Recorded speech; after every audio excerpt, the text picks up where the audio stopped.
Assalomu alaykum. Meni ismim Husan Abdurahimович Umarov. Pedagogika fanlari bo'yicha falsafa doktori, dotsentman.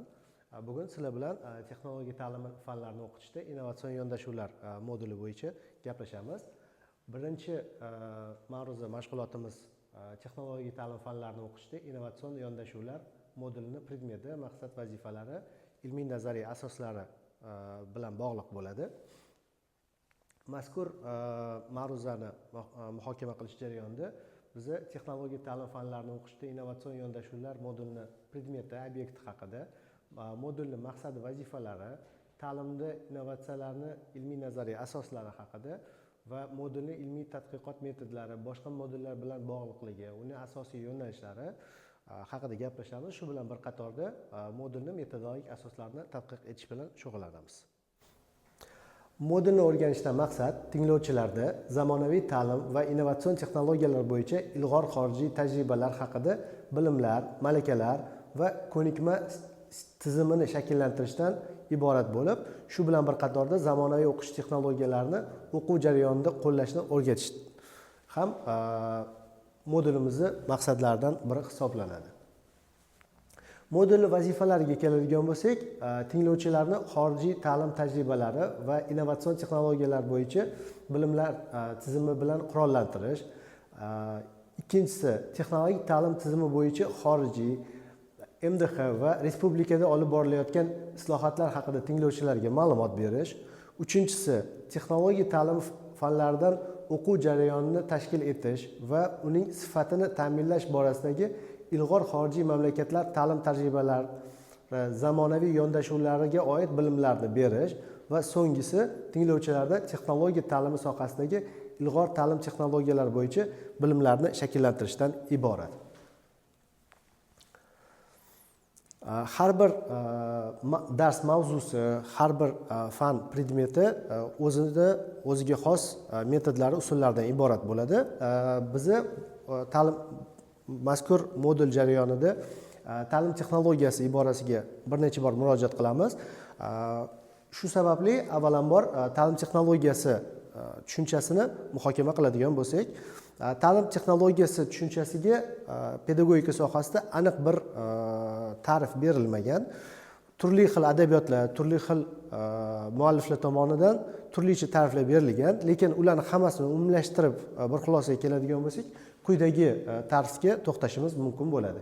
Ya'ni, ta'lim texnologiyasi bu yakka tartibdagi jarayon bo'lib, u talabaning ehtiyojidan kelib chiqqan holda bir maqsadga yo'naltirilgan, oldindan loyihalashtirilgan va kafolatlangan natijaga qaratilgan pedagogik jarayon. Ta'lim texnologiyasini ma'lum bir tizim sifatida muhokama qiladigan bo'lsak, u bir nechta elementlardan iborat bo'ladi.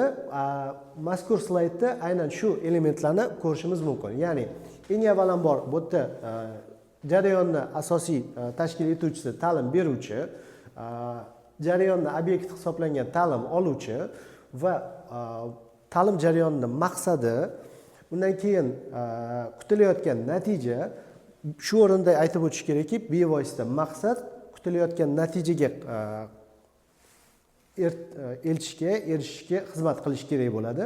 Mazkur jarayonni keyingi elementiga o'tadigan bo'lsak, ta'lim mazmuni, ya'ni shu ta'lim jarayoni davomida qanday hajmda, qanday ma'lumotlar, qanday usullar bilan berilish jarayoni muhokama qilinadi va hozir aytib o'tganimizdan keyin mazmunidan keyin o'qitish usullariga, tashkiliy shakllariga, vositalariga murojaat qilib boriladi va jarayonning so'ngida nazorat va baholash ishlari olib boriladi. Nazorat va baholash ishlarini tashkil etish jarayoni avvaldan ko'zlangan maqsadga qarab tashkil etiladi. Ko'rib turganingizdek, ta'lim texnologiyalari ma'lum bir tizim sifatida strukturaviy ko'rinishini muhokama qiladigan bo'lsak, hozir muhokama qilgan slaydimiz elementlarini o'zaro aloqadorligi jarayoni quyidagi chizmada ko'rishimiz mumkin. Endi ta'lim texnologiyasining o'ziga xos belgilari haqida gapiradigan bo'lsak, ta'lim texnologiyalarini tashkil etish jarayonida pedagogik ta'lim jarayonlariga qo'llashimizda quyidagi 10 ta o'ziga xos xususiyatlariga, belgilariga ahamiyat berishimiz kerak bo'ladi. Ya'ni buni birinchisi ta'lim maqsadlarini aniq belgilab olingan bo'lishi kerak. Ikkinchisi ta'limni qo'yilgan maqsadlarga yo'naltirilgan bo'lishi kerak. Uchinchisi natijani kafolatlangan bo'lishi kerak. Ya'ni ta'lim texnologiyalarini ta'lim jarayonida qo'llashimiz natijasida bizni avvaldan belgilab olgan maqsadlarimiz, kutayotgan natijalarimizga bevosita eltish uchun, olib borish uchun xizmat qilish kerak bo'ladi. Ta'lim natijalarini shaxsiy qiymatlarini oshirishi, ya'ni ta'lim jarayonida talabalar qo'llanilgan metodlar, usullar, vositalar yordamida avvalambor ta'lim jarayonida axborotni olish hajmi, ko'lami, sifati yaxshilanishiga xizmat qilish kerak bo'ladi.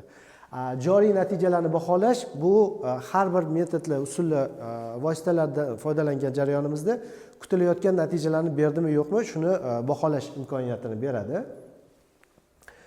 Oltinchisi, o'quv jarayonini kichik mantiqiy qadamlarga bo'lish.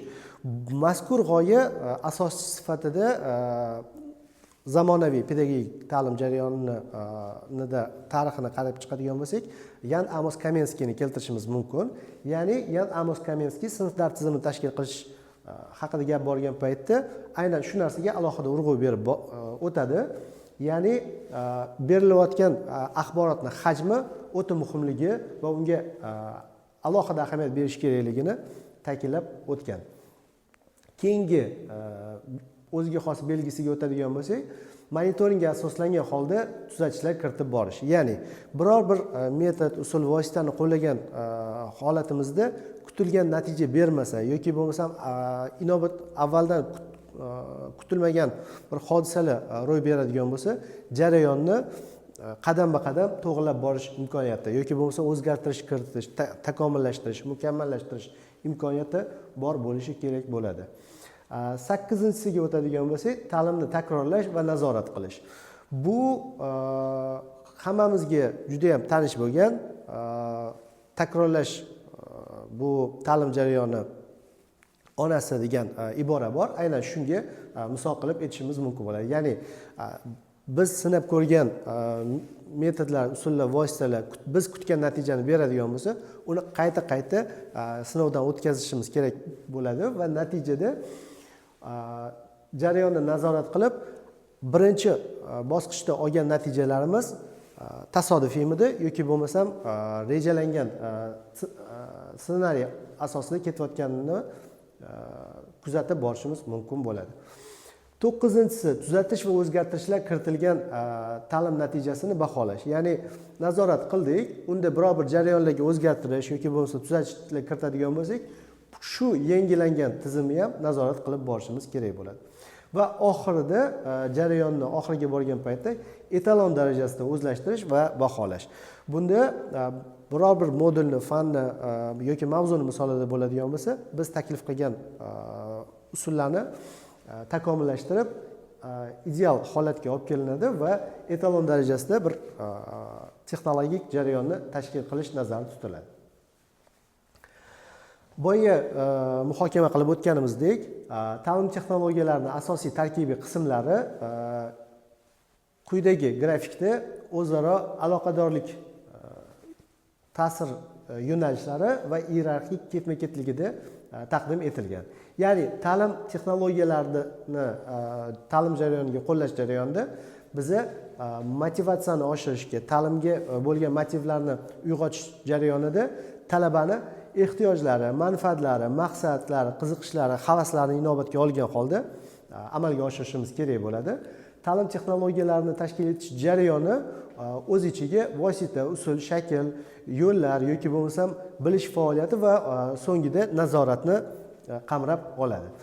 Oxirgi elementimiz natija qismiga o'tadigan bo'lsak, kutilayotgan natijalar talabani olgan bilimlarda, ko'nikmalarda, shakllangan malakalarda, ta'lim-tarbiya jarayonida va o'quvchida shakllangan kompetensiyalarda namoyon bo'lishi mumkin bo'ladi.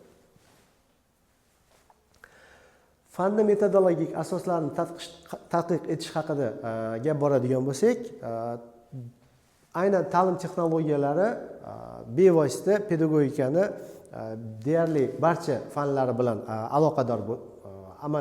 aloqada amalga olib boriladi. Boshqa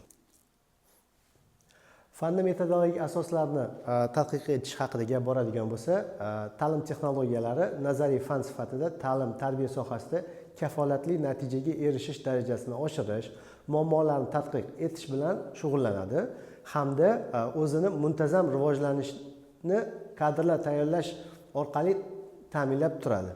Muammolarni hal etish jarayonida turli ilmiy tadqiqot usullaridan foydalanadi va boshqa fanlar bilan bog'liqlikka ham ega. Boshqa fanlar deganda biz bu yerda aynan pedagogikaga turdosh bo'lgan fanlar nazarda tutilyapti. Ya'ni psixologiya, didaktika, sotsiologiya kabi fanlarni sanab o'tishimiz mumkin. Ilmiy tadqiqot ishlari fanni rivojlantirishga, ayrim pedagogik hodisalarni tekshirib o'rganishga, muammolarni hal qilish yo'llarini aniqlashga yordam beradi. Hozirgi kunda ta'lim sohasida keng qo'llanilayotgan, lekin shunga qaramasdan o'z samaradorligini, kuchini yo'qotmagan metodlarga quyidagilarni keltirishimiz mumkin bo'ladi. Ya'ni nazariy usul.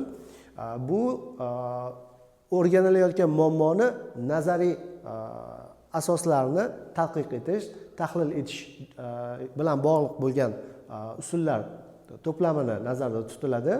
Bundan tashqari kuzatish usuli, suhbat usuli, ijtimoiy sohalarda, pedagogika, psixologiya, sotsiologiya sohasida aynan shu suhbat usuli muhim usullardan hisoblanadi.